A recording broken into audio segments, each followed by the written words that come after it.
continuar com Atos, capítulo 17. Em Tessalônica. A Bíblia? Aqui, ó. Essa aqui. Em Tessalônica, capítulo 17, Atos dos Apóstolos. Passando por Anfípolis e Apolônia, Paulo e Silas chegaram a Tessalônica, né? Onde os judeus tinham uma sinagoga. Conforme seu costume, Paulo foi procurá-los e por 3 sábados seguidos discutiu com eles, partindo das Escrituras. O que são as Escrituras? É o Tanar, é a Torá, tá? É o Antigo Testamento que vocês conhecem, né? Partindo das Escrituras, explicava e demonstrava para eles que o Cristo devia morrer e ressuscitar dos mortos. E acrescentava: o Cristo é este Jesus que eu vos anuncio. Alguns judeus se deixaram convencer e aderiram a Paulo e Silas, assim como um bom número de gregos devotos e não poucas mulheres de posição. Tomados de inveja, os judeus pegaram da praça alguns maus elementos, provocaram um tumulto, alvoroçando a cidade. Alguns apresentaram-se na casa de Jasão em busca de Paulo e Silas, para fazê-los comparecer perante o povo. Não os encontrando, arrastaram Jasão e alguns dos irmãos diante das autoridades e gritavam: esses homens que estão transtornando o mundo, ou seja, eles já tinham conhecimento de que Paulo e Silas já estavam se movimentando em outras paragens, vou dizer assim, em outros lugares, né? E eles dizem, transtornando o mundo, o cosmo, chegaram aqui também, e Jasão lhes deu hospedagem.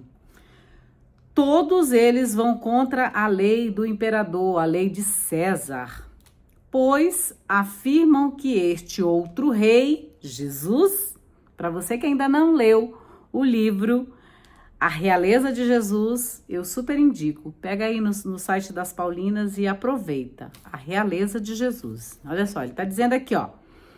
Todos eles vão contra a lei de César, pois afirmam que este outro rei, Jesus,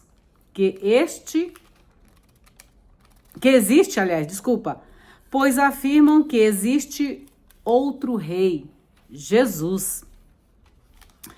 Ouvindo isso, a multidão e as autoridades ficaram agitadas. Exigiram uma fiança por parte de Jasão e dos outros irmãos. Depois os soltaram, ou seja, eles exigiram dinheiro, né, para que soltassem Jasão. Em Bereia, imediatamente, os irmãos fizeram partir Paulo e Silas de noite para Bereia. Logo que aí chegaram, entraram na sinagoga dos judeus. Estes se mostraram mais abertos que os de Tessalônica e acolheram a palavra com muito interesse. Cada dia examinava as Escrituras para ver se tudo era assim mesmo, né? Todos os dias, Cada dia examinavam as Escrituras para ver se era assim mesmo. Assim eu digo para vocês, examinem as Escrituras para que vocês vejam e ouçam, para que vocês analisem se o que eu estou falando aqui é da minha opinião, da minha cabeça, de Marcofa, minha cabeça, ou é da cabeça dos apóstolos, ou de Paulo, ou de Lucas, né? Atos dos Apóstolos foi escrito por Lucas, segundo a tradição da igreja. Então, leiam a Bíblia, não fiquem acreditando em mim, tá bom? Eu sou uma mulher completamente errada. Eu peco pra caramba. E todo dia eu vou diante do Cristo e digo, Senhor, o Senhor me perdoa? Então tá bom, deixa teu coração comigo que eu te dou o meu. Então é assim, tá? Então, olha só. Eles examinavam todo dia as Escrituras para ver se tudo era assim mesmo. É assim que a gente faz. Muitos deles abraçaram a fé, inclusive um bom número dentre as mulheres gregas de alta posição, porque é difícil, gente, é difícil alguém que está aqui no topo, que se diz conhecedor de tudo, da cultura, do dinheiro, de não sei o que, querer realmente alguma coisa com Deus, com as coisas de Deus. Difícil, é difícil. Primeiro porque eu faço, eu sou, eu aconteço, eu sou a empoderada, eu sou a não sei o quê, eu sou isso, eu sou aquilo, ou eu sou o cara, eu sou não sei o quê. É muito difícil alguém que está numa posição ali em cima, descer, como Jesus fez, né? Fazer uma descida e, sabe, é muito difícil, tá? Pode acontecer? Pode. Veja, o exemplo de Paulo. Paulo era fariseu, era né? E depois se tornou bem humilde, né? Para anunciar a Jesus Cristo. Então, olha só, inclusive mulheres, como ele diz assim, de alta posição, e dentre os homens. Quando, porém, os judeus de Tessalônica ficaram sabendo que a palavra de Deus fora anunciada por Paulo, também em Bereia, foram lá para agitar e confundir o povo, né? É tipo assim, mas como a Francisca está lançando a palavra, como assim? Ela é toda errada. Vai ter sempre alguém dizendo isso. E agora está querendo ser moralista aí, falando a palavra. Não, gente, é que a gente vai mudando, graças a Deus, né? Deus vai fazendo uma limpeza na gente, vocês não têm noção. Passa no isopo, né? Então, passa pelo fogo, então a gente vai mudando. Então é isso, olha só. O que ele diz aqui? Quando, porém, os judeus de Tessalônica ficaram sabendo que a palavra de Deus fora anunciada por Paulo, também em Bereia, foram lá o quê? Para confundir, para agitar o povo. Imediatamente os irmãos fizeram Paulo partir para o litoral, enquanto Silas e Timóteo permaneceram ali. Os que acompanhavam Paulo conduziram-no até Atenas. Depois voltaram com as instruções para que Silas e Timóteo se juntassem a ele o mais depressa possível. Agora, em Atenas, no Areópago. Eu ia mostrar para vocês uma foto minha com o Gabriel, quando ele era pequenininho, lá no Areópago, lá na Grécia. Mas eu não sei. Gabriel, será que você não tem por aí aquela foto? A gente subindo o Areópago? Nós temos uma foto lá no Areópago.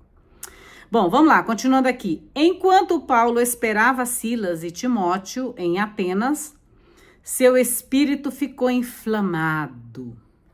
Paulo era desses, né? Seu espírito ficou inflamado ao ver que aquela cidade entregue à idolatria. Eu imagino, Paulo, que às vezes eu também tenho essas coisas assim, quando eu vejo as coisas eu digo, gente, não é bem isso, tá errado isso. Não é assim. E se você for dizer para alguém que conhece muito sobre a palavra de Deus, vai dizer, você quer ser mais católica do que o Papa? Você quer ser mais conhecedora da palavra de Deus, da Torá, do que Moisés? Você quer ter mais fé do que Abraão? Ora. Eu tô contando aqui para vocês porque eu sei, eu escuto essas coisas. Vocês pensam que eu não escuto? Então, vamos lá, continuando aqui, gente. É para deixar mais leve aqui, tá?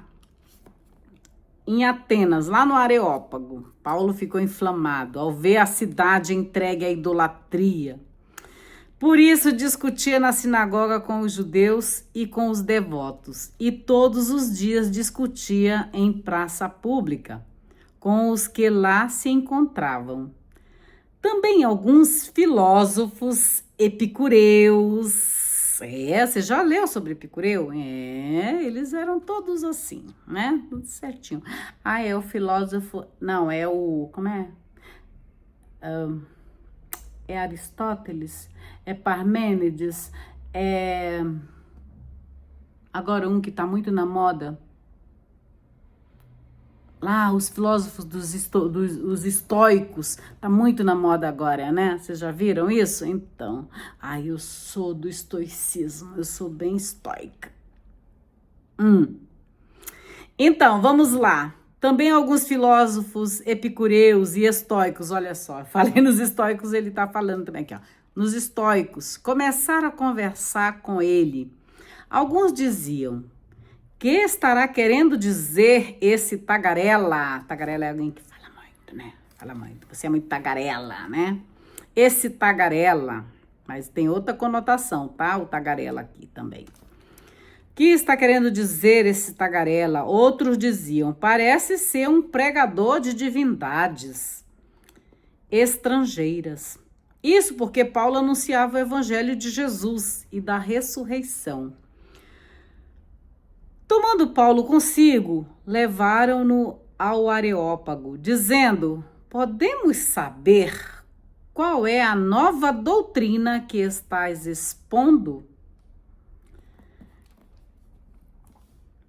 De fato, as coisas que dizes, soa estranha para nós. Queremos saber o que significam. Com efeito, todos os atenienses e os estrangeiros residentes passavam o tempo a contar ou a ouvir as últimas novidades. De pé, no meio do Areópago, Paulo tomou a palavra. Atenienses, sabe o que eu me lembro quando eu escuto Paulo falando assim, né? Atenienses, lá no Amazonas, quando eu era criança, quando eu era mais jovem, tinha um político, eu gostava dele. Tinha um político que ele dizia assim, ele foi governador por muitos anos e várias vezes. Ele dizia assim: amazonenses, o Gilberto Mestrinho, o Boto. Dizia assim: amazonenses. Eu cresci ouvindo, né, aquela voz dele. Ele era, hoje em dia, os políticos são bagunçados, né? Mas eles eram até elegantes, viu? Naquela época eles eram bem elegantes. Ele, né? Enfim, era diferente. Amazonenses. Ele tinha uma voz bem assim. Aí agora Paulo diz aqui, ó. Atenienses, né? Atenienses. Em tudo eu vejo que sois extremamente religiosos. Com efeito, observando ao passar os vossos monumentos sagrados, vocês já viram aqueles bustos daqueles homens? Sei lá, na minha faculdade tinha, né? O busto lá do bispo, sei lá o que era. Não tô zoando, não tô menosprezando, não tô assim desrespeitando nada disso. Mas tem. Se você anda no centro de São Paulo, por exemplo, tem diversos bustos de homens importantes. Homens que fizeram história, vou dizer assim, tá? Então, olha só, aí Paulo diz assim: ao passar os vossos monumentos sagrados, encontrei até um altar com esta inscrição: a um Deus desconhecido. E por quê? Porque eles eram extremamente supersticiosos, eles faziam deuses para tudo, né? Então, olha só, Paulo diz: há um Deus desconhecido. Pois bem, aquilo que adorais, sem conhecer, eu vos anuncio. Paulo ele era muito sagaz, né? Olha só. Pois bem, aquilo que adorais, sem conhecer, eu vos anuncio. O Deus que fez o mundo e tudo que nele existe. Aqui Paulo vai lá em Gênesis, né? Lá em Bereshit. E tudo que nele existe, sendo Senhor do céu e da terra, não habita em templos feitos por mãos humanas. Pois é, gente. Depois, quando eu digo, olha, para minhas irmãs que são crentes, né, que são evangélicas, eu digo, ela chega lá e diz assim: ai, eu tô na casa do Pai, na casa do Senhor, e não sei o que. Eu digo: cara, se liga, Deus não habita aí. Quantas vezes eu vou te dizer, Deus não habita aí, nem aqui, nem ali, nem que... Você entendeu? Ele não habita em templos feitos por mãos humanas. E tá aqui, é Paulo, é Jesus, é todo mundo me falando, gente. E aí o povo diz, ai, tô na casa do meu pai, do pai. Eu não sei que pai é esse, tá? Só. Aí eu sei que tem gente que vai dizer, nossa, mas como ela é maldosa, como que ela fala assim da Bíblia? Não, é Paulo dizendo, pois bem, aquilo que adorais sem conhecer, eu vos anuncio, o Deus que fez o mundo e tudo que nele existe, sendo o Senhor do céu e da terra, que não habita em templos feitos por mãos humanas. Não, Deus não habita lá no Templo de Salomão. Deus não habita lá no Vaticano. Deus não habita lá em Aparecida. Não, entendeu? Ai, Francisca, mas tu é católica? Sou, eu gosto de ir no templo, sim, mas a gente tem que ter consciência. Se o texto está dizendo que Deus não habita em templos feitos por mãos humanas. Ai, mas você é muito literal. Ah, então tá bom. Em quem eu devo acreditar? No Paulo? Ou naqueles que diz, vem aqui na minha garagem, que aqui é o templo onde habita Deus ou o Espírito Santo? Não. Quem fez a gente? Não foi Deus? Então nós somos templos do Espírito Santo, tá bom? Então vamos lá. Ele não habita em templos feitos por mãos humanas. Também não é servido por mãos humanas, como se precisasse de alguma coisa, pois é ele quem dá a todos vida, respiração e tudo mais. De um só homem, ele fez toda a espécie humana, que ele lembra lá em Gênesis, né? A construção de Adão.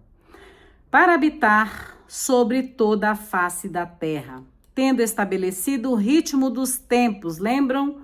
7 dias, as coisas, tudo que eu já escrevi para vocês? 7 dias meditando Gênesis? Então, é sobre isso que Paulo está falando aqui também, tá?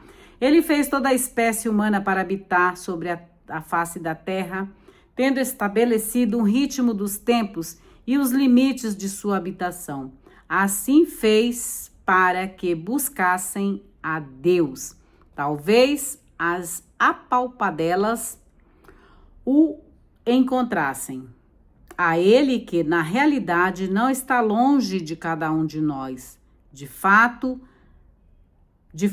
nele vivemos, nos movemos e existimos, como disseram alguns dentre vossos poetas. Olha que lindo! Somos até a sua linhagem, sendo, pois, a linhagem de Deus. Não devemos pensar que a divindade seja semelhante a ouro, prata ou pedra talhada pela arte e pela imaginação do homem. Agora, sem levar em conta os tempos da ignorância, Deus ordena à humanidade que todos, em todo lugar, devem arrepender-se. Ele estabeleceu um dia para julgar o mundo com justiça, pelo homem a quem designou, e mostrou a todos que ele é digno de fé, ressuscitando-o dos mortos. Quando ouviram falar da ressurreição dos mortos, alguns zombavam. Outros diziam a respeito disso: te ouviremos em outra ocasião. Assim, Paulo saiu do meio deles. Alguns, porém, aderiram a ele e abraçaram a fé, entre os quais Dionísio, o Areopagita, uma mulher chamada Damaris e outros com eles. Que linda essa palavra, não é? Essa palavra, gente, serve para mim, serve para você e para qualquer outra pessoa. O que Paulo está querendo dizer aqui? Que Deus não habita no metal, não é aqui que Deus habita, embora, olha só, eu tenho um crucifixo aqui. Deus habita aqui? Jesus não está aqui. Isso aqui é só um símbolo para eu lembrar. A cruz sagrada seja a minha luz, que o dragão não seja o meu guia, entendeu? Que a cruz, ela me faz, esse símbolo aqui me faz olhar para este homem, né, que veio ensinar, que foi um professor que veio ensinar. Eu olho para ela, mas eu sei que a minha direção tá lá. Ela é para eu lembrar que todos os dias eu tenho que carregar uma cruz, a minha cruz, e seguir em frente, até o dia que Deus me chamar. Mas eu não vou botar a minha fé nesse crucifixo, nessas coisinhas, entendeu? Mas existe um Deus que habita na gente, esse que faz a gente respirar, se mover. Vocês compreendem o que eu tô falando, né? Esse Deus que habita dentro da gente, que nos faz movimentar, que nos faz olhar, nos faz enxergar, nos faz ouvir, nos faz nos alimentar, nos faz esse ruar, esse sopro de vida. Vocês sabem que ele habita dentro de nós. Ele não tá no que a gente faz. Ele não tá numa madeira, não tá na arte, não tá...